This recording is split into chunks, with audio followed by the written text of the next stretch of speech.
আমার অবলা মেয়েকে এরা ফুসিয়ে ভাসিয়ে নিয়ে এসছে। না স্যার, আমাদেরকে ফুসে ফাঁসে আনিনি। আমি শাইনকে ভালোবাসি, তাই আমি নিজের ইচ্ছায় এখানে এসেছি। আমার বাবা শাইনকে মেরে আমাকে এখান থেকে জোর করে নিয়ে যাচ্ছে। কি হলো সাহেব, কথা যে উল্টো হয়ে গেল।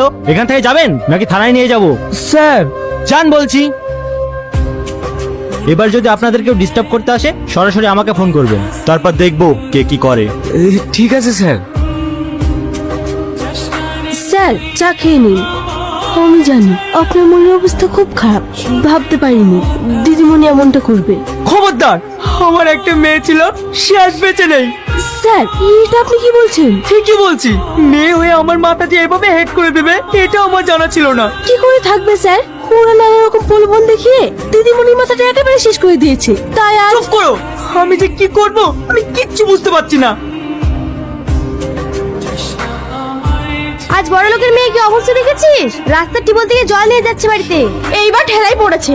যেমন মেয়ে তেমন ঠিক হয়েছে। ওর বাপের যা অবস্থা, আর কোন জায়গায় বিয়ে হয়তো তুই জানিস?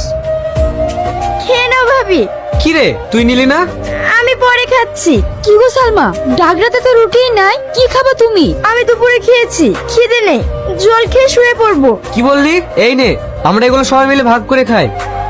দেখেছো শ্রাবণী, আমি একজন এত বড় অপদার্থ, তোমাদের ঠিক মতো পেট ভরে খেতেও দিতে পারছি না। এত কষ্ট তুমি থাকতে পারবে বলো? কোথায় কষ্ট? পৃথিবীর সব সুখ তো আমি এখানেই পেয়ে গেছি, যে সুখ আমি জীবনে কখনো অনুভব করতে পারিনি।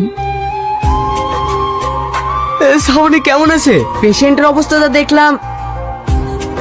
শ্রাবণী, তোর কিচ্ছু হবে না মা, তোমার আমি কিচ্ছু হতে দেবো না। ডাক্তার বাবু, যত টাকা লাগে আমি দেবো, তবু আপনি আমার মেয়েকে বাঁচান। আপনারা পেশেন্টকে নিয়ে বাড়ি যান, ওষুধ যা লাগার আমি সব লিখে দিয়েছি।